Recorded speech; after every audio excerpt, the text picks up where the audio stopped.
Bonjour à tous, bienvenue dans ce nouvel épisode du balado Au cœur du masculin. Aujourd'hui, nous allons parler d'un voyage de transformation qui va bien au-delà du corps. Un véritable chemin de résilience, de discipline et de renaissance. Changer sa vie demande du courage, de l'engagement et surtout beaucoup d'amour de soi. Et pour en témoigner, nous recevons Robert Giroir, mieux connu sous le nom de Coach Inspirant, le coach inspirant. Robert Giroir, après avoir traversé de grandes épreuves, des dépendances à une prise de poids extrême, a décidé de reprendre sa vie en main et de se réinventer complètement, passant de 455 livres à marathonner. Son parcours est une source d'inspiration pour tous ceux qui veulent amorcer un changement durable. Robert, bienvenue dans le balado Au cœur du masculin. Hey, merci Normand, merci pour la belle introduction, puis je suis content d'être avec toi ce matin. Tellement un plaisir de te recevoir. Faut savoir que Robert, on se connaît depuis tout près de 20 ans maintenant. C'est un ami personnel. Puis, tu sais, ça me fait vraiment plaisir que tu aies accepté mon invitation, Robert, puis que tu viennes parler à nos auditeurs de ta transformation inspirante. Mais avant de débuter, j'aimerais ça qu'on te faire une petite présentation. Merci. Si tu me permets, oui. Robert Giroir, alias le coach inspirant, est coach en bien-être, conférencier et modérateur, en fait, au sein de la tribu au masculin. Son histoire est celle d'une transformation radicale, passant de 455 livres, comme je l'ai dit plus tôt, à marathonner. En surmontant des dépendances et en adoptant un mode de vie axé sur l'alimentation consciente et l'activité physique. Après des années de lutte contre l'alcoolisme et une prise de poids extrême, il vit en 2018 un déclic majeur à la suite d'une crise d'anxiété. Il décide alors de changer son alimentation, élimine le sucre et adopte un mode de vie cétogène. En fait, ça va lui permettre de perdre plus de 200 livres. C'est aussi à cette période qu'il découvre la course à pied, qui devient une véritable passion, un moteur de résilience pour lui. Aujourd'hui, Robert utilise son expérience pour accompagner et motiver ceux qui veulent reprendre leur santé en main. À travers ses coachings, conférences et son engagement dans la tribu au masculin, il transmet des outils concrets pour une meilleure gestion de l'alimentation, des émotions et du bien-être global. Ça résume un peu ton histoire de vie personnelle et professionnelle, Robert? Absolument, Normand. Puis ça me fait toujours drôle d'entendre mon histoire dans la bouche de quelqu'un d'autre. On dirait que ça me fait prendre en conscience tout le chemin parcouru, puis toute la reconnaissance que j'ai tellement demandé, puis que souvent, je peux me l'attribuer par moi-même, mais de t'entendre me raconter mon histoire, ça me dit « Hey, ben c'est ça ta vie. » Puis j'en suis bien fier. Fait que merci de m'avoir fait cette place-là ce matin. Puis en fait, c'est ça, c'est un retour en arrière aussi. Tu sais, je voulais que nos auditeurs en apprennent un peu plus sur ton parcours, tu sais, en parlant de chemin parcouru. Tu sais. J'aimerais ça, en fait, que tu nous expliques, tu nous racontes, ça a été quoi pour toi le déclic qui a fait qu'un jour tu as décidé d'amorcer ce changement de vie-là? Wow, OK. Donc, moi, ça part d'un espace, on a parlé un peu dans ton introduction que tu as fait sur moi. Moi, je suis quelqu'un qui vient du monde de la dépendance. Moi, j'ai été un intense depuis ma tendre enfance. J'étais un petit gars qui avait besoin de bouger, qui était vivant. Puis, les multiples dépendances ont fait que j'ai mis en place, si on veut, des systèmes où je m'isolais, où je me cachais, puis j'avais honte. Puis, la dépendance est venue comme me donner, comme un peu, je disais tantôt, la course à pied aujourd'hui me sert aussi de résilience pour continuer mon chemin. Mais l'alcool puis les multiples dépendances que j'ai eues, parce que j'ai pas seulement eu l'alcool puis la nourriture comme dépendance, ont fait que c'est ça qui me donnait de la résilience de surface, comme un beau masque d'une certaine façon. Mais ce qui a entrepris la grosse transformation, la grande aventure vers mon retour vers la santé en 2018, c'est, comme tu disais, oui, j'ai fait comme une crise majeure d'anxiété, mais sur le coup, quand ça m'est arrivé, à 455 livres, j'étais comme incapable de voir le jour où je serais en santé parce que la côte était tellement haute, la montagne était tellement haute. J'avais l'impression qu'il fallait que je fasse 2 fois l'Everest pour reprendre ma vie en main. Puis j'étais assis sur le divan, puis j'écoutais la télé, puis j'étais dans ma fuite totale, puis je me suis mis à avoir le bras engourdi, puis à faire de l'anxiété. Puis j'étais sûr que je faisais un AVC. Fait que là, j'ai appelé l'ambulance. Puis là, l'ambulance est venue me chercher. Puis là, les gars ont pris mes signes vitaux. Puis ils m'ont dit, monsieur, vous n'avez pas de problème de cœur. C'est probablement juste le stress ou l'anxiété ou quoi que ce soit. Mais voulez-vous quand même aller à l'hôpital? T'sais? Puis à ce moment-là, j'ai dit oui. Puis pour faire un retour sur l'histoire, moi, en janvier 96, quand j'ai choisi d'arrêter de boire de l'alcool, j'essaie de faire une histoire courte, juste pour on peut se faire le lien avec le moment présent de 2018. Je rentre dans une thérapie en janvier 96, puis à ce moment-là, je n'ai pas conscience que j'ai un problème de dépendance avec l'alcool parce que j'ai l'impression d'être fonctionnel. Mon histoire est drôle parce que dans mon enfance, mon père était gardien de prison au palais de justice de Montréal, puis il a passé sa vie là, puis il est à la retraite maintenant. Là. Il m'a emmené au palais au palais, c'est comme si on allait a walk in the park, là. Mais j'allais assister aux causes en cours que je pouvais assister pendant que mon père travaillait. Puis pour moi, c'était très, très, très éducatif. Puis à l'heure du midi, mon père m'emmenait dîner avec lui. Puis on allait marcher dans le centre-ville de Montréal, dans le vieux Montréal. Puis là, je voyais des sans-abri puis mon père, il me disait, regarde, ces gars-là, c'est des alcooliques. Pour moi, un alcoolique, c'est un gars qui dormait sur un banc de parc, qui n'avait pas de maison, qui avait des vêtements tout souillés, puis qui n'avait pas l'air propre. T'sais. Puis moi, à cette époque-là, en janvier 96, j'ai une maison, je suis marié, j'ai une belle petite cour toute clôturée, on a chacun notre auto dans l'entrée, j'ai ma petite fille, avec la femme avec qui je suis marié, elle a une fille aussi, donc j'ai une petite fille par adoption, si on veut. Puis j'ai l'impression que tout va bien, là. Mais moi, aussitôt que les lumières se ferment puis que ma femme va se coucher puis les enfants sont couchés, moi, je bois jusqu'à temps que je perde connaissance. Puis je vais travailler le lendemain matin puis je suis fonctionnel, tu sais. Fait que pour moi, je ne m'identifie pas comme un alcoolique. Mais dans cette thérapie-là, ça commence le dimanche, puis le mardi, le meilleur de mes souvenirs, je suis on rentre en session c'est une session comportementale qui est basée sur les 12 étapes des alcooliques anonymes. Puis l'intervenant nous fait remplir un questionnaire, puis il y a 12 questions. Avec du recul, aujourd'hui, c'est le test de Jelinek qui appelle, là, puis tu as 12 questions en lien avec la dépendance, puis moi, j'ai 12 oui. J'ai répondu oui aux 12 questions, puis je suis content. Là. Pour moi, j'ai un sens que je suis content, j'ai des bonnes réponses, tu sais. Puis là, l'intervenante vient en avant, puis elle dit, l'intervenante, la thérapeute ou l'animatrice de cet atelier-là, puis elle dit, si vous avez plus que 3 oui sur votre feuille, restez assis, les autres, sortez. Puis là, moi, sur le coup, je me dis, ben voyons, on est vraiment un petit groupe qui ont réussi quelque chose de différent des autres, tu sais.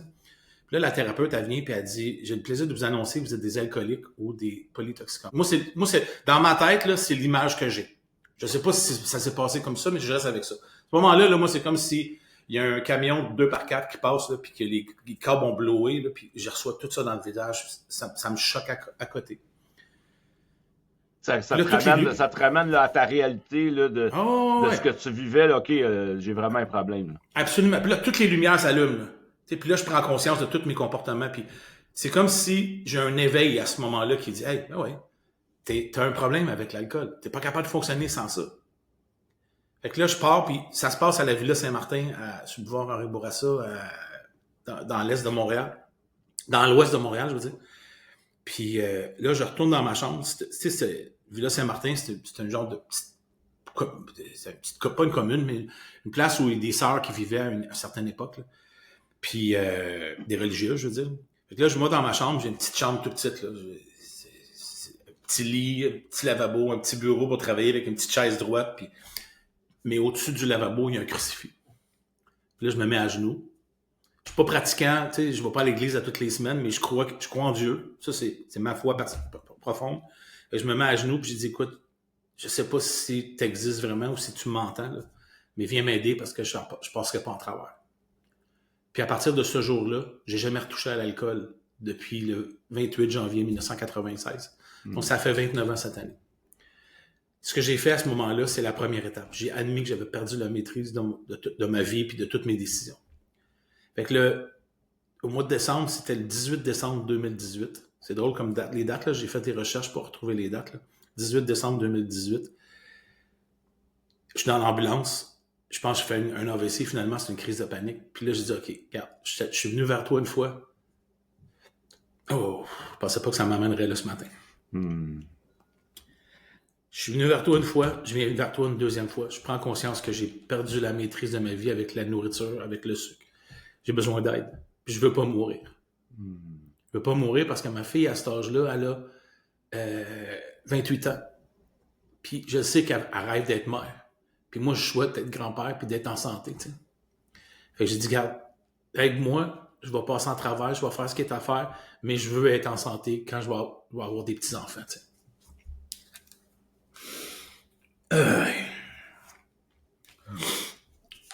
Fait que là, ça amorce le changement. C'était ça l'élément déclencheur. Moi, il a toujours fallu que j'aille les dents dans le gravier, les genoux dans le gravier. Faut que ça fasse mal pour que je fasse des changements. Puis encore aujourd'hui, je côtoie plein d'hommes qui vivent ça, ou des gens qui côtoient. Je les comprends, mais en même temps, y a-tu moyen qu'on se sauve un peu là-dedans puis qu'on soit bienveillant envers soi, tu sais? Moi, pour moi, c'est le message que je souhaite. Tu sais, si t'écoutes l'entrevue puis t'as cette souffrance-là, mais va chercher de l'aide, man. Il y a de l'aide qui existe, il y a des ressources qui existent. Puis moi, j'ai fait appel à mes ressources. Puis mes ressources, c'est que moi, je suis profondément conscient qu'il y a quelqu'un qui est plus fort que moi, quelque part, qui m'accompagne puis qui me guide. Tu sais, dans le mouvement, on appelle ça la puissance supérieure. Donne-y la couleur que tu veux. Là. Tu sais, je suis pas en train de te convertir à devenir chrétien puis à aller pratiquer, mais en quelque part, pour moi, il y a une puissance en quelque part qui fait que quand je m'abandonne à ça, je fais les bons choix. Parce qu'aujourd'hui, je réalise que ce que j'aimais pas, j'ai fait le choix d'arriver là. Et aujourd'hui, je peux faire le choix d'avoir un nouveau résultat. Fait que, à partir de décembre 2018, c'est ça qui est arrivé. Oui, puis en fait, ce que j'entends tu sais, ça me frappe, tu sais, quand tu me parles de déclic, en fait, tu sais, quand tu t'imagines prendre l'enfant de ta fille dans tes bras, puis, tu sais, c'est comme de pas te voir là, c'était comme impensable pour toi, tu sais, puis, Non. Puis ton cheminement en lien avec l'alcool puis la nourriture, tu sais, je vois une corrélation directe dans... Il y a quelque chose que tu vivais à ce moment-là que tu gérais pas bien au niveau de tes émotions, puis l'alcool, puis la nourriture. Tu sais, au même titre que l'alcool a été une échappatoire ou une fuite probablement en 1996, en 2018, entre 96 et 2018, j'imagine, pour en arriver à 455 livres, il y a quelque chose que tu as transféré dans tes dépendances au niveau de la nourriture qui fait que c'était devenu un échappatoire, la nourriture, pour toi aussi. Tu avais de la difficulté à gérer tes émotions. Comme le trou en dedans, tu voulais le remplir par la nourriture. Là. Oui, absolument. Puis tu sais, quand moi, ce que j'ai compris de la dépendance, c'est que 15% c'est la substance, puis 85% c'est ton attitude, ton comportement. Tu sais? Fait que tu sais, au final, oui, la première année, j'ai fait du mouvement, j'ai fait du meeting quasiment tous les jours. Je me rappelle, j'ai écouté le mémorandum de Dieu le soir pour m'endormir pendant 1 an, à tous les soirs. Tu sais, puis on parle de visualisation, on parle d'affirmation positive. Moi, ça fait longtemps que ça fait partie de mon vécu, tu sais, parce que ça m'a permis de changer mon mindset un peu, puis de m'abandonner, puis de faire confiance, puis à travers tout ça. Mais oui, après la première année, tout est... Tu sais, je constate ça aujourd'hui. Même moi, des fois, ça m'arrive. Je vais pas avoir la volonté, la discipline, la détermination, mais de par nature, l'humain est un peu plus paresseux. Quand ça va bien, on arrête de faire ce qu'on a fait pour que ça aille bien, puis c'est comme si à un moment donné, j'avais compris que j'étais guéri après 1 an, puis que j'avais juste à continuer par rapport à boire, puis tout allait bien. Mais le bobo qui me faisait souffrir en dedans, il me fait souffrir encore par moment même. Il faut que je sois capable de l'observer, de le nourrir, d'en prendre soin, de le prendre, de le regarder, de dire hey, t'es là, je te vois, je vais prendre soin de toi aujourd'hui. Mais quand je suis arrivé au mois de décembre 2018, après 22 ans de mouvement, 23 ans de mouvement, puis d'abstinence d'alcool, puis de constater que j'ai juste fait un transfert de dépendance. J'ai pas continué à m'occuper de rien. Ça allait bien. Ben, je donnais l'impression que ça allait bien. En dedans de moi, c'était comme un canard ou un cygne sur l'étang. Tu sais, en dessous, ça patinait, puis en dedans, je donnais l'impression que j'étais calme. J'avais la facilité de faire ça. Puis en même temps, j'ai passé ma vie à pas nommer, puis à pas exprimer, puis à le faire, mais à petite dose pour aller chercher un petit peu de soutien puis d'accueil, mais en même temps, pas savoir comment m'y prendre à travers tout ça. Mais à partir de 2018, quand ça a changé, puis là, j'ai réalisé que je suis sensible à tout. Là, moi, j'ai été dépendant au travail, j'ai été à travers la sexualité puis la pornographie. Tu sais, tout ça a passé, j'ai tout fui ce mal-là. Mais là, je peux te dire que depuis 2018, là, c'est pas mal à vif à journée longue. Tu sais, d'une certaine façon, je le vis, puis j'essaie de l'accueillir, puis j'essaie de... Des fois, c'est plus dur, des fois, c'est plus facile.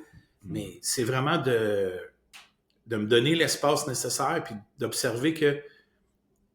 Tu sais, je disais ça hier dans mon groupe d'hommes, hier soir. Moi, j'ai besoin de toujours être dans une posture d'étudiant. Le jour où je pense que je suis arrivé, c'est le jour où il faut que je me rassoie dans la chaise puis me dire « OK, wow, t'as rien compris, on continue. » Je peux pas me mettre dans une posture « OK, tout va bien, je contrôle tout. » C'est là que je réalise. Il y a quelqu'un à un moment donné qui avait dit « Si tu veux faire rire Dieu, fais-toi des plans. » J'aime ça. Tu sais, parce qu'au final, lui, il va venir foutre le bordel puis il va venir changer ces affaires-là. Fait que si je me mets en posture d'étudiant, ça veut dire que tout ce qui arrive dans ma journée, il y a une leçon possible à retenir. Puis cette leçon-là, c'est ça qui va me faire grandir. C'est ça qui me fait toucher au fait que je serai jamais rendu. Puis ça, je suis en paix avec ça, Normand. Je serai jamais arrivé. Puis je veux pas être arrivé. Je veux me laisser surprendre. Je veux découvrir ce que je suis capable de faire dans ma vie. Pas parce que je veux me prouver. Je veux prouver à quelqu'un d'autre que je suis capable de le faire. J'ai l'impression d'avoir un potentiel qui est illimité, puis je veux l'utiliser dans toute sa grandeur, ce potentiel-là. Ouais, puis j'imagine, tu sais, quand tu me parles de te placer comme dans une position d'étudiant, ce que je comprends, puis ce que je traduis à travers de ça, tu sais, c'est que à partir du moment où ce que t'as arrêté de consommer de l'alcool, t'as pris conscience que l'alcool, la nourriture, c'était une fuite, c'est que là, c'est comme si là, t'as entrepris plus un parcours de développement personnel, puis la connaissance de soi, pour voir vraiment c'était quoi les déclencheurs qui faisaient en sorte que tu vivais des émotions, puis que ton mécanisme de défense, c'était la fuite dans l'alcool puis la nourriture. Fait que c'est ton parcours d'étudiant, il t'a amené au développement personnel, en fait, tu sais. Oui, parce que tu sais, mon développement personnel a commencé en 96. Donc, ça fait bientôt presque 30 ans que je fais ça. Puis je l'ai fait sur différentes formes. Mais à un moment donné, j'ai cru et j'ai accepté ou j'ai accueilli ou j'ai... OK, là, ça va bien, c'est correct, j'ai plus besoin de travailler. Mais au final, quand tu commences à travailler sur toi, c'est comme quand tu fais une rénovation chez vous, là, t'as une vieille maison, tu rénoves, tu ouvres les murs, tu sais pas ce que tu vas trouver l'autre bord. Fait que, tu sais, quand je vais lever une roche sur un comportement que j'ai, parce que j'ai pas le choix de le faire aujourd'hui, là, encore. Je lève une roche, je découvre quelque chose, des fois, là, j'ai pas le goût de le voir, ce que je vois. Mais c'est ça qui est là. Fait qu'il faut que j'apprenne à vivre avec. Fait que pour moi, c'est une aventure, le développement personnel. Puis c'est jamais fini. Ouais, puis j'imagine que dans cette aventure-là que tu as bâtie depuis 96, il doit y avoir eu des défis dans ton parcours. Ah oui, il y a plein de défis, parce qu'à un moment donné, je vais parler en jeu, là, je pense que je suis sur le bon chemin, puis là, la vie m'envoie des épreuves, puis là, je constate que je suis pas dans le bon chemin. J'essaie d'écouter mon intuition, je prends des décisions sur des affaires. Oups, là, je vois que je me trompe, puis là, j'ai tellement peur de faire des erreurs que je paralyse puis je bouge plus. Puis là, je continue à m'enliser dans le chose. Fait que des erreurs, des défis, il y en a eu tout le temps. Mais l'alcool, ça n'a pas fait. La drogue, j'ai pas été fort sur la drogue. La nourriture, moi, je le sais qu'il faut que je sois vigilant parce que c'est acceptant, c'est socialement accepté de manger, mais on mange tout. Mais quand la nourriture, quand tu viens que tu commences à cacher de la nourriture dans ta maison parce que tu veux être sûr que les gens qui vivent avec toi ne t'avolent pas, pour que tu puisses l'avoir quand tu as besoin de te geler des émotions avec ça, bien surtout geler l'effet de mes émotions, ça gèle pas mes émotions, ça gèle que la honte, la culpabilité, la colère, le manque de reconnaissance que j'ai envers moi, mais je le gèle avec ça au lieu de le nommer. Puis l'isolement, pour moi, ça a été mon plus grand défi, là. De pas être capable de me dire, de pas être capable de dire vraiment comment je me sens, parce que autour de moi, par moment, j'avais de la difficulté à le nommer, puis les gens autour de moi avaient de la difficulté à m'entendre. Fait que là, je me positionnais en victime pour aller chercher de l'attention. Puis aujourd'hui, ce que j'ai constaté, c'est que si je me positionne en victime pour aller chercher de l'attention, je donne du pouvoir à l'autre de me rentrer dedans, puis de pas respecter mes limites, puis moi, à un moment donné, j'ai tellement besoin que je laisse... Fait que, tu sais, ça a toujours été mes défis. Mais de prendre la responsabilité, tu sais, je te l'ai déjà dit dans un autre échange qu'on a eu ensemble, pour moi, dans mon enfance, j'ai toujours eu le sentiment dans mon histoire de vie, j'ai toujours eu le sentiment que je n'étais pas adéquat, je n'étais pas assez, je n'étais pas suffisant, je n'étais pas assez bon. Donc, ce que ça a fait, c'est que j'ai développé un besoin d'être reconnu à outrance. Puis pour moi, la responsabilité, c'est que s'il arrivait quelque chose, j'étais responsable de tout ce qui arrivait. C'était toujours moi le bouc qui me sert. Aujourd'hui, pour moi, la responsabilité, c'est si je veux quelque chose, je suis responsable de faire les actions pour y arriver. C'est pas l'individu devant moi qui me fait vivre la situation que je vis. C'est moi qui permets à cet individu-là de me donner, de moi m'abandonner dans le processus. Mais si je développe mon autonomie personnelle, c'est ce qui va me sécuriser parce que ça a pris 52 ans avant que j'arrive et que je comprenne que si j'attends que les gens autour de moi me sécurisent, je vais attendre toute ma vie. Parce que la sécurité, il faut que ça parte de moi. Il faut que je fasse les actions au quotidien. Et comme je te disais ce matin avant qu'on commence, moi, j'ai ça être en retard. Puis souvent, quand je suis en retard, c'est parce que j'ai pas mis mes limites. C'est que j'ai besoin de mettre des limites. De cette façon-là, je suis en sécurité pour que les choses se fassent puis qu'ils se fassent dans le temps. Moi, j'aime pas. Si j'ai prévu d'être là pour telle heure, je veux être là pour telle heure. Si j'arrive en retard, c'est parce que j'ai quelque chose que j'ai pas pris la responsabilité de. Je suis pas coupable. C'est plus de la culpabilité, de la fausse culpabilité d'une certaine façon. Là. C'est de, OK, je m'en suis pas occupé, il faut que je m'en occupe. Parce que si je le fais pas, c'est là que l'anxiété embarque. Puis quand l'anxiété embarque chez nous, c'est là où je m'isole. Puis quand je m'isole, c'est là que j'utilise moi j'appelle ça mes drogues de choix. Là. Ça peut être la fuite, ça peut être aller écouter la télé, fuir dans l'ordinateur, quoi que ce soit. Donc, il faut que je mette des choses en place pour me protéger. Mais c'est sûr que tu sais, de l'extérieur, quand je regarde les gens, puis même aujourd'hui, dans la société dans laquelle on vit, quand tu regardes tout le monde sur les médias sociaux, là, ça a l'air facile pour tout le monde. Mais moi, je peux te le dire, c'est pas toujours facile. Puis c'est pour ça que je vais afficher des choses, mais j'affiche pas toutes. Parce qu'au final, j'ai besoin de me garder un jardin secret, parce que ça, c'est ce qui me reste connecté à ma posture d'étudiant pour me dire, hey, échappe-toi pas, prends soin d'eux. Et en même temps, d'accepter que si je fais des erreurs, pour moi, longtemps, faire une erreur, c'est un signe de faiblesse. Comme, tu sais, souvent encore aujourd'hui, moi, je l'entends encore, je sais pas, sûrement que toi aussi, mais moi, je suis sensible, je vais pleurer facile. Longtemps, je me jugeais de ça, tu sais. Mais au final, j'ai le droit d'être sensible, j'ai le droit d'être émotif, j'ai le droit d'être intense, j'ai le droit d'être en colère. Longtemps, moi, ma colère, je ne l'ai pas exprimée. Ça a été après ça, je portais de la colère, puis au lieu de l'exprimer, ben, je me faisais violence à moi. Ben, tu sais, puis j'aime ça que tu me parles de ça parce que, en fait, je voulais faire un lien avec ça, tu sais. Tu sais, tu parles de responsabilité, tu parles d'émotion, tu parles de culpabilité, tu parles de sentiments. Tu sais, toi puis moi, on le sait que le rapport à l'émotion, pour plusieurs hommes, c'est un enjeu, tu sais, parce que il y a des croyances limitantes, tu sais, qui nous ont maintenus pendant longtemps dans un homme, ça doit rester fort. Tu sais, il faut un homme n'a pas le droit de démontrer ses émotions, puis un homme de mettre des mots MOTS sur leurs mots MAUX ou développer leur vocabulaire émotif, c'est pas nécessairement quelque chose qui est facile, tu sais. Puis j'aimerais ça, tu sais, que tu nous parles un peu en tant qu'homme, tu sais, ton parcours au niveau de... Parce que le lien entre la fuite puis le rapport émotionnel, il y a un très grand lien, tu sais. Dans ta difficulté, j'imagine, à avoir de la difficulté à gérer tes émotions à la base, ça a dû commencer par le fait de les identifier puis de les verbaliser. Ça a été quoi ton parcours en lien avec ça, tu sais, dans ton parcours d'homme, là, d'apprendre à te connaître? Je comprends que tu m'as dit que tu as fait des groupes de sport puis tout ça, puis c'était quoi ton parcours pour en arriver aujourd'hui à nommer tout ça, ces émotions-là? C'est sûr que le parcours est venu par plusieurs ressources. Tu sais, c'est sûr que j'ai fait partie d'une organisation, puis je fais encore partie, je suis moins impliqué, mais j'ai été impliqué longtemps avec les Hommes de cœur, qui m'a permis d'apprendre à mettre des mots sur ça. J'ai fait beaucoup de lectures, je me suis impliqué dans des espaces où je sentais que ça me nourrissait, ça me donnait des outils pour mieux me comprendre. Tu sais, le premier atelier que j'ai fait d'hommes, puis on m'a dit, hey, c'est quoi tes besoins? Besoins? C'est quoi? Ça mange quoi en hiver? C'est des besoins. Moi, j'ai besoin de prendre soin de ma femme pour être sûr qu'elle m'aime puis qu'elle va rester autour de moi. Mais mes besoins à moi, c'est quoi mes besoins? Un besoin de sécurité, un besoin d'être entendu, un besoin d'être vu, un besoin d'être reconnu. Moi, tous ces mots-là, ça m'a emmené vers la déchéance. Parce que j'ai pas su prendre soin de ça. Tu prenais plus soin des besoins des autres que de tes propres besoins à toi. Ben oui, tu sais, moi, puis je pense que je ne l'ai jamais dit, ou ma première femme, la mère de ma fille, j'avais 19 ans, elle avait 26 ans.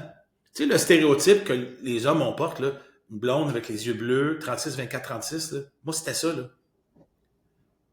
Mais moi, je savais qu'en dedans de moi, là, j'avais aucune valeur, là. Ma valeur était pas très haute, là. Fait que j'ai dit, cette femme-là, je vais la marier avant qu'elle réalise que je suis bon rien. J'ai eu cette pensée-là, Normand. T'sais. Fait que des besoins, là, moi, ma job, ça a été de faire en sorte qu'elle, elle soit heureuse puis que je puisse la combler jusqu'au jour où j'ai touché le fond avec l'alcoolisme, où je pouvais partir 3-4 jours sans savoir où moi j'étais. Imagine, elle ne savait même pas où j'étais. T'sais. Elle a eu toutes les raisons du monde de m'haïr, mais au final, moi, mes besoins, là, ça m'a pris du temps, puis je suis pas sûr, il y a des journées encore aujourd'hui, pas sûr c'est quoi le besoin qui se fait face, puis c'est quoi qu'il faut que je prenne soin pour moi, tu sais. Je suis conscient que j'ai besoin de beaucoup de bienveillance à mon égard, faut que j'accueille ces choses-là, mais tu sais, souvent, j'ai 58 ans, là, fait que je viens d'une génération où mon père a évolué beaucoup, tu sais, puis je pense qu'on a évolué ensemble. Mais encore aujourd'hui, moi, j'ai des croyances limitantes qui font que j'ai acheté un paquet d'affaires qui, encore aujourd'hui, par moment, ils viennent, j'essaie de parler français comme vous, là, qui viennent bousculer mes habitudes de vie parce que moi, chez nous, j'aime cuisiner, j'aime ça faire le ménage, j'aime ça quand c'est propre. Moi, c'est quelque chose que j'identifiais que c'est ma mère qui faisait chez nous. Mon père, il faisait pas de ménage chez nous, là. De toute façon, il allait à la chasse, il allait à la pêche, il était toujours parti. Mais là, moi, il y a certaines affaires qu'il faut que je déprogramme. Puis, tu sais, j'ai eu un traiteur pendant 5 ans, puis ça a pris du temps avant que j'accepte que je suis un cuisinier, parce que pour moi, l'image que j'avais, c'est Jeanne Benoît, c'était une femme qui est dans la cuisine, malgré qu'aujourd'hui, la plupart des grands chefs à travers le monde, c'est des hommes dans la cuisine. Il y a eu plein d'histoires qu'il a fallu que je déconstruise dans mes besoins. Comme le rapport à l'émotion, je me... Ben oui, le rapport à l'émotion. Mais tu sais, à un moment donné, pour moi, c'est ce que ça a fait aussi, c'est que dans mon besoin d'être aimé, mon besoin d'être reconnu, mon besoin d'être accepté, quand j'arrive dans un groupe de croissance personnelle qui, comme encore aujourd'hui, on est sur 10 personnes, il y a 2 gars puis il y a 8 femmes. Puis là, je le fais pas pour faire un spectacle, là, je suis émotif. Puis là, les 8 femmes sortent d'abord, ils me regardent. Ah, que c'est beau un homme quand ça pleure. Et moi, ça a nourri mon ego, là. J'en voulais d'autres de ça, là. Parce que je me sentais reconnu à travers ça. Puis c'était sincère que ces femmes-là faisaient ça. Mais je peux pas te dire qu'à 100% des fois que j'ai pas joué la game parce que ça me faisait du bien d'être reconnu, là.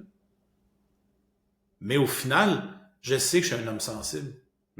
Mais quand j'étais petit, mon père me disait souvent, un homme, ça broye pas. Fait que moi, je broyais, puis j'étais pas un homme. Fait que longtemps, j'ai cherché mon identité, pas dans ma sexualité, mais dans c'est quoi un homme, c'est quoi une femme, tu sais. Moi, j'aimais ça cuisiner avec ma grand-mère, faire de la popote, puis ma chambre a toujours été propre. J'ai été élevé comme ça, tu sais. Moi, chez nous, si je me lève le matin puis la vaisselle n'a pas été faite la veille du soir, j'ai le poil dans le dos qui lève, là. Puis, en fait, puis quand tu me dis ça, comment t'as fait pour... parce que ça... Tu sais, il y avait comme on dirait que tu avais comme un espace de sécurité avec les femmes dans les groupes de croissance personnelle où tu te laissais aller à vivre tes émotions, puis comme ça t'a permis d'apprivoiser ta sensibilité, ton côté plus yin, puis le yin, c'est le côté féminin, le yang, pour nos auditeurs, le yang, c'est le côté plus masculin. En fait, tu sais, c'est tout ça qui t'a permis d'apprivoiser, puis éventuellement, parce que, tu sais, je sais pas si comme tu me parlais des hommes de cœur, bon, moi aussi, je suis un homme de cœur, puis je le sais, mais je veux te l'entendre dire, tu sais, Robert, que par rapport aux autres gars, tu sais, de te montrer dans cette sensibilité-là d'homme, tu sais, j'aurais le goût de t'entendre par rapport à ça, tu sais, parce que je sais que les gars, on a plusieurs hommes, je ne veux pas généraliser, parce que je sais qu'il y a des hommes en développement, beaucoup aujourd'hui, tu sais, mais plusieurs hommes ont de la difficulté à se montrer dans leur sensibilité parce que eux-mêmes se jugent, tu sais. Toi, ça a été quoi ton rapport à te montrer là-dedans avec les gars? Là-dedans, avec les gars, tu sais, c'est sûr que quand je suis arrivé quand j'ai commencé à m'investir et à m'impliquer avec les hommes, où on faisait des ateliers où on était juste des hommes, j'ai jamais eu vraiment cet enjeu-là de vouloir me cacher à travers ça. Mais, veux pas, quand tu chemines, je me rappelle la première journée où j'ai vécu un atelier avec juste des hommes, puis j'écoutais d'autres hommes me parler de leur expérience, puis moi, je pensais que j'étais tout seul à vivre ces émotions-là. J'étais tout seul à avoir une sensibilité. J'étais tout seul à vivre plein d'émotions que je savais pas quoi faire avec. Puis là, je réalise que je suis dans un groupe avec 40 hommes qui varient entre 18 et 70 ans, puis ils vivent toutes les mêmes affaires à différents niveaux, de la même façon que moi, je peux les vivre. Je me dis, hey, wow. Moi, je me suis senti en sécurité de pouvoir exprimer mon émotion. Ça a été facile. Puis, je me suis senti accueilli dans cet espace-là aussi. Fait que déjà, d'entrée de jeu, pour moi, mon expérience, elle a été celle-là, d'avoir des hommes qui viennent me voir et me disent, hey, je suis tellement envieux de voir que tu es capable d'exprimer ta sensibilité. Moi, je suis pas capable de toucher à ça. Tu sais, je suis pas capable d'aller là, tu sais. Mais j'ai jamais vraiment vécu de difficulté face à ça, face aux autres hommes. Moi. Mais, tu sais, je suis arrivé dans ce mouvement-là ou cette aventure-là avec déjà une acceptation de ma sensibilité. Mais je suis capable d'être honnête et de dire, dans l'authenticité, que ça m'a servi. Ça m'a servi de continuer parce que c'est quand je la laisse vivre cette émotion-là, ben, je cherche pas à la fuir. C'est drôle parce que je touche à ça. J'aime ça la question, l'angle d'attaque qu'on voit avec ça, c'est quand je la laisse vivre mon émotion, je cherche pas à la fuir, la geler ou l'anesthésier ou l'éliminer. Je l'accueille, je la prends, je la berce, j'en prends soin. Tu donnes l'importance un peu plus à ce que tu vis aujourd'hui, tu sais. Ben oui. Ben ouais. Ben ouais. Puis c'est ça qui me fait du bien parce que si je vis quelque chose puis je m'en occupe pas, tu sais le proverbe qui dit ce que tu fuis te poursuit. Tu sais, puisque ce à quoi tu fais face, c'est face. Ben pas que ça, c'est pas nécessairement d'y faire face, c'est de le prendre. Ah, t'es là. Hey, mais ce que je pensais qu'il était laid, c'était pas nécessairement laid. Je vis quelque chose, je comprends plus. Ben, tu sais, le fait de pas chercher à me sauver, ça me permet d'observer puis de vivre là. Puis des fois, c'est foutument inconfortable. J'ai l'impression d'être assis sur un tapis de clous. Là. Mais la douleur qui est là me fait dire, hey, si je prends pas soin de ça, elle va toujours être là. Puis c'est à travers l'activité physique que j'ai appris à maîtriser ça d'une autre façon aussi. Là. Ouais, ben c'est ça. Parle-nous-en donc. Je vais t'entendre là-dessus parce que, tu sais, nos auditeurs, tu sais, j'en ai parlé en introduction, mais nos auditeurs, tu sais, je le rappelle, Robert a passé de 455 livres à marathonnier. Comment l'activité physique t'a aidé, en fait, à développer cet engagement-là, cet amour-là pour toi de, écoute, j'ai envie de me donner cette importance-là aujourd'hui, puis de mettre l'activité physique au premier plan dans ma vie pour m'occuper de moi puis prendre soin de moi, là. Ouais. T'sais, on en a parlé depuis le début. Puis tout. Moi, j'ai été un gars des extrêmes. J'étais un intense. J'ai bu jusqu'à me geler, puis à m'endormir, puis à perdre connaissance. Puis je suis devenu sobre rigide. Puis à un moment donné, je retombe au milieu avec une forme d'équilibre. T'sais. Moi, j'ai toujours fait du sport. Mais j'ai toujours fait du sport pour les mauvaises raisons. Excuse-moi. J'ai joué au hockey pour performer, pour plaire à mon père. J'ai joué au hockey pour coacher au hockey, pour en faire une carrière. En coaching, si tu veux, d'une certaine façon.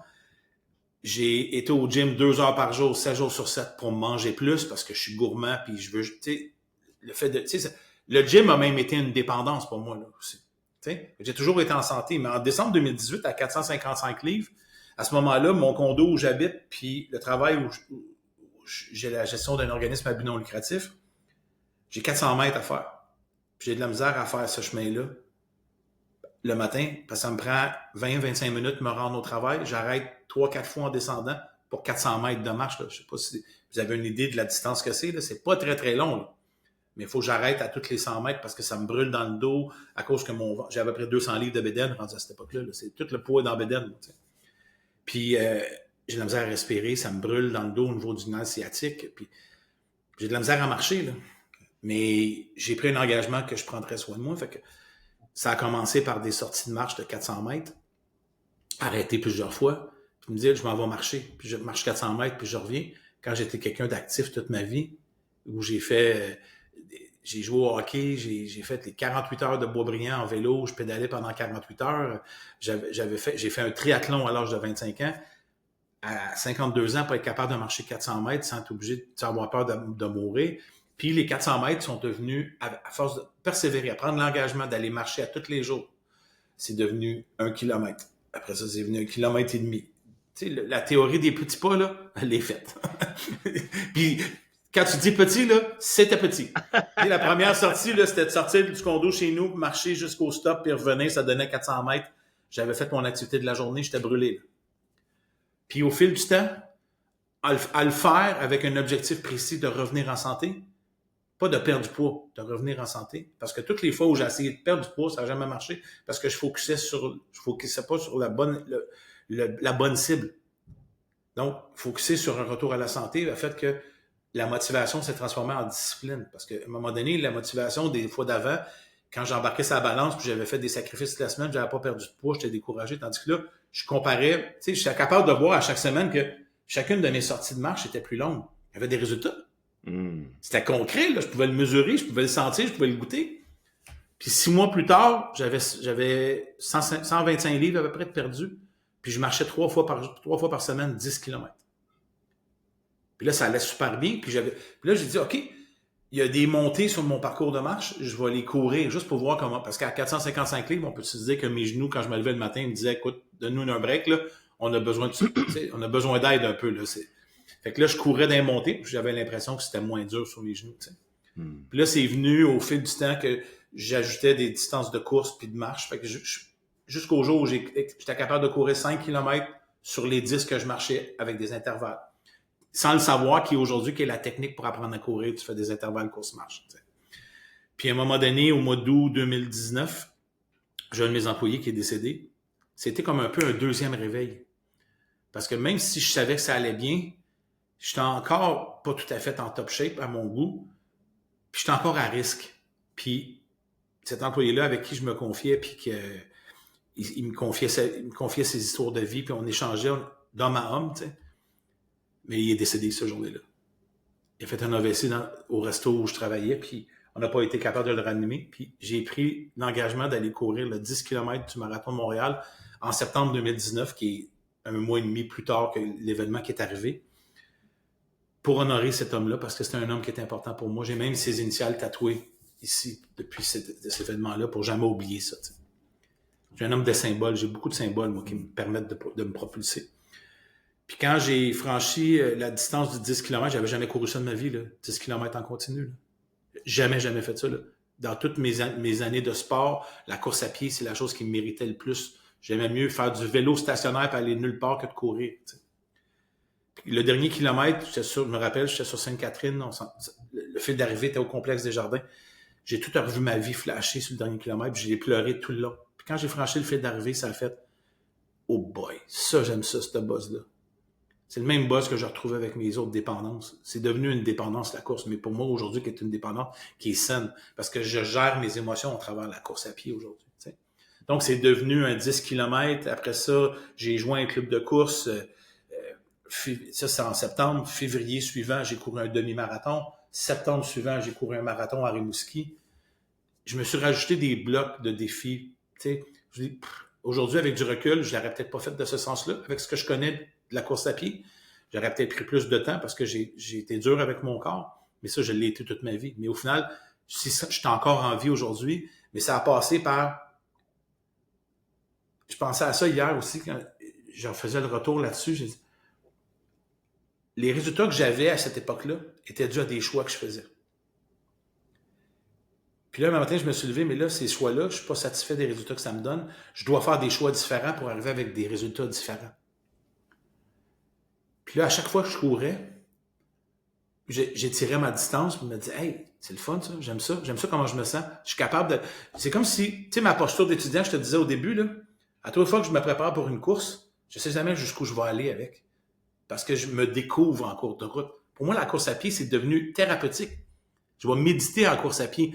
Je vais faire des business meetings dans ma tête. Là, je vais créer. Si j'ai une idée de créativité sur un projet que je veux faire, je vais le voir, le vivre puis l'expérimenter à travers une course.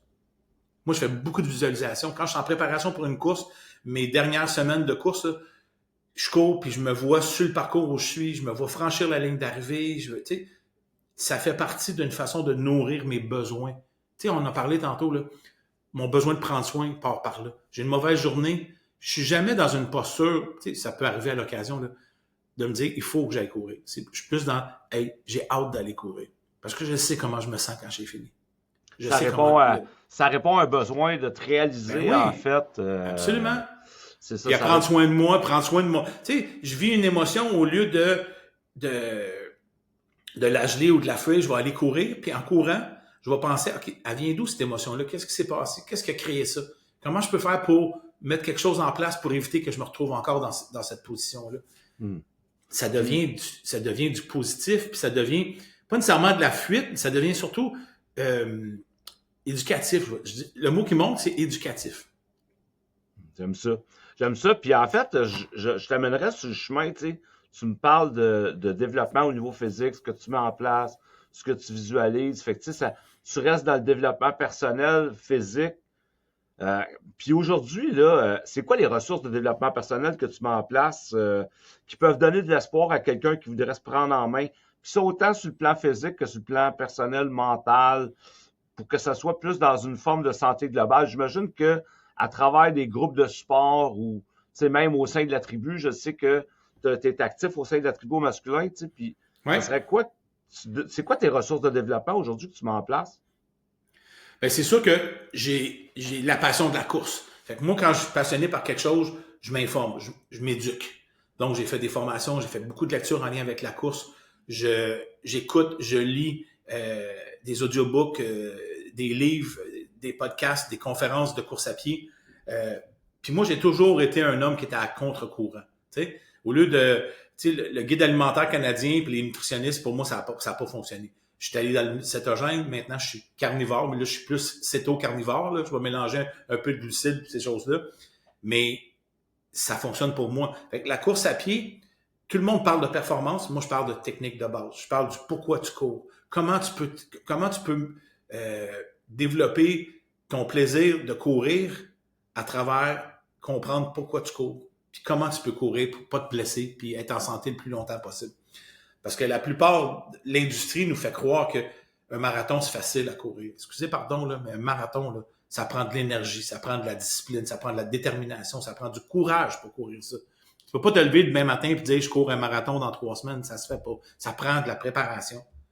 Quand même que demain matin, je te donne le sac de golf de Tiger Woods, tu n'iras pas jouer au golf comme Tiger Woods demain matin. Tu vas devoir développer des compétences et des habiletés.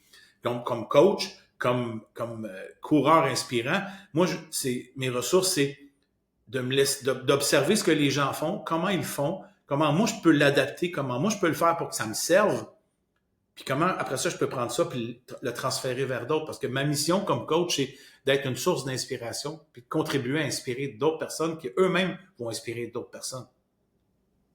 Parce qu'au final, c'est ça. Si je suis fier de ce que je fais, mais je vais le montrer. Puis ça va montrer à quelqu'un que c'est possible pour lui de le faire. Puis quand lui va le faire, il va inspirer quelqu'un d'autre. C'est juste une question de, encore là, pour moi, la technique des petits pas. Là. Fait que beaucoup de lectures, je vais participer à des courses, il y a des hommes et des femmes qui prennent soin d'eux, qui font de la course à pied, puis qui sont inspirants, que je m'en inspire. Puis j'aime souvent avec mes clients comprendre pourquoi ils courent. Puis, est-ce qu'ils ont du plaisir quand ils courent ou s'ils courent juste pour la performance? Mm-hmm. Parce que je le connais, ce monde-là de la performance. Moi, je performais à outrance pour être aimé. Là. Pas pour me faire du bien. Là. Puis, je me suis saboté le corps maintes fois. Mm-hmm. Mais aujourd'hui, à 58 ans, quand je cours avec un jeune qui a 19 puis qui court à 2 fois mon pace, quand même que je me jugerais que je suis pas bon. J'ai pas la même âge que lui, j'ai pas les mêmes limites, j'ai pas les mêmes capacités, mais je fais de la même distance que lui. Souvent, quand j'enseigne, ce que j'ai compris, c'est que 90% des coureurs qui prennent soin d'eux dans la course à pied ne courent pas 5 km en continu. Ça, c'est une étude globale en Amérique du Nord. Là. Le 10% qui reste, c'est les bébites qui courent des 5, des 10, des demi-marathons, des ultramarathons, des Ironman, des iRock, toutes ces affaires-là, dans l'intensité et dans l'extrémité. Mais moi, le bien-être là, d'aller courir 3 km avec mon chien, là, j'ai le même bien-être que quand j'ai franchi la ligne d'arrivée sur un 42 km. Parce que c'est le même plaisir. C'est le plaisir. Fait que moi, aujourd'hui, c'est beaucoup plus à travers trouver des ressources qui vont faire que je peux faire des trucs pour me faire plaisir, qui me donnent du plaisir, puis que j'ai le fait dans le plaisir. Parce que le jour où je tombe dans la performance, c'est là que je change ma posture d'étudiant pour me dire, je suis arrivé, je l'ai. Puis c'est là où je me plante. C'est là où je me blesse. C'est là où je mets la charrue avant les bœufs en voulant on dirait à vouloir tomber dans des anciens patterns de vouloir plaire et impressionner les autres, quand moi, je me fais violence. Fait qu'au final, c'est d'être à l'écoute, d'être dans l'observation. Puis, tu sais, j'ai 58 ans, puis je viens de finir ma dernière formation comme coach de course, puis j'ai un diplôme de coach de course. Même si je le sais que je n'avais pas besoin, je me suis quand même donné le droit d'aller le chercher parce que c'était un de mes objectifs sur mon bucket list, d'être certifié d'une école que je souhaitais que ce soit cette école-là, puis ça me donne, je comprends aujourd'hui que le papier, ça change rien pour le commun des mortels. Moi, ce que ça a fait, c'est que ça m'a donné un levier pour me dire, OK, tu as le droit d'exister dans ce rôle-là aujourd'hui. Mais si tu veux exister dans ce rôle-là, il faut que tu sois à jour. Il faut que tu regardes, il faut que tu comprennes, il faut que tu étudies, il faut que tu continues d'avancer, il faut que tu continues à rester assis dans ton rôle d'étudiant pour pouvoir continuer ça que tu ramènes ça, tu sais, j'aime ça, Robert, tu ramènes ça. Puis tu sais, on se l'était dit au début, là, ça va être dur de s'arrêter parce que moi et toi, on pourrait parler des heures. On est passionnés toutes les deux, autant par le développement personnel que toi par la course à pied, puis d'inspirer d'autres gens, mais en même temps, il y a une réalité qu'il faut j'aille en conclusion. Tu sais, puis ton parcours est incroyablement inspirant, tu sais, puis pour moi, ça me fait vraiment, tu sais, je me sens privilégié d'être à tes côtés. Je me sens privilégié que tu me supportes dans ma mission de vie, Robert, tu sais, d'accompagner les gens dans notre communauté qui est la tribu au masculin, tu sais. Puis en fait, j'aimerais ça en terminant que tu puisses te faire une place pour que les gens, s'ils veulent te suivre, s'ils veulent en apprendre un peu plus sur ton travail, s'ils veulent te rejoindre, les gens font comment pour te rejoindre, Robert? Ben, c'est sûr que tu vas pouvoir aussi mettre mon lien Linktree, pas tous les gens vont pouvoir me rejoindre, fait que pas obligé de rusher, mais vous pouvez vous pouvez me retrouver sur Instagram, vous pouvez me retrouver sur Facebook. Vous avez mon adresse courriel qui est coureursinspirant@gmail.com. Je suis encore en croissance dans cet espace-là. Avant d'avoir ma certification comme coach, mon brand, c'était le coureur inspirant. Fait que là, c'est pour ça qu'en ce moment, sur Facebook, vous allez trouver le coureur inspirant, puis sur Instagram, le coach inspirant. Techniquement, je suis limité dans mes capacités. Je suis pas capable de changer le nom sur ma page Facebook. Fait qu'en temps et lieu, on trouvera un chemin. Ça change rien. Le contenu est le même sur les deux communautés. Mais en même temps, sur ça, vous pouvez me retrouver sur la tribu aussi. La tribu, pour moi, c'est un véhicule. Parce que, tu sais, la course à pied, pour moi, là, c'est un véhicule. Fait que si tu t'identifies pas à la course à pied, puis t'es plus quelqu'un qui fait du yoga, ben, trouve le sens dans ton yoga qui va t'emmener dans ta posture d'étudiant, qui va faire que tu vas continuer de devenir plus grand. Tu sais, je suis aussi conseiller dans 2 boutiques spécialisées en course à pied à Laval puis à Mascouche, qui s'appelle le 42-2. Fait que quand je vous dis sur mon chemin, là, j'enseigne la course, j'ajuste les gens dans le bon soulier pour aller courir, je donne des conseils pour préparer vos courses à travers ces choses-là. Mais en même temps, prends le plan, applique ça dans ton objectif à toi, puis tu vas t'y rendre. Ça prend de la structure, ça prend de la motivation, ça prend de la discipline.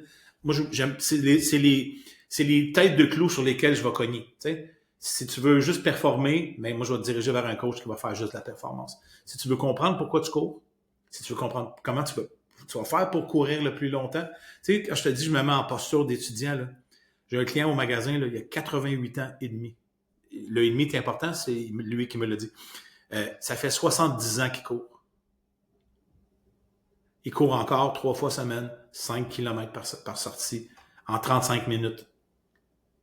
Je sais pas si tu le sais, là, mais c'est assez rapide pour un monsieur de 88 ans. Fait que si moi, là, ça, c'est la cible. Ça, c'est ce que j'ai le goût de faire. J'ai le goût, là, rendu à 88 ans, de courir encore. Parce que pour moi, courir, c'est mon signe d'équilibre. Mm. Fait que trouve le tien, trouve ton équilibre. Tu sais, si c'est marcher avec ton chien, puis ça, moi, j'ai ça aussi. Je marche avec mon chien à tous les matins. Tu sais. C'est un moment où je prends soin. Fait que, tu sais, vous pouvez me retrouver sur mes médias, sur les médias sociaux. Tu sais, j'ai plein de projets encore. J'aimerais ça créer quelque chose sur YouTube aussi, travailler à travers ces choses-là.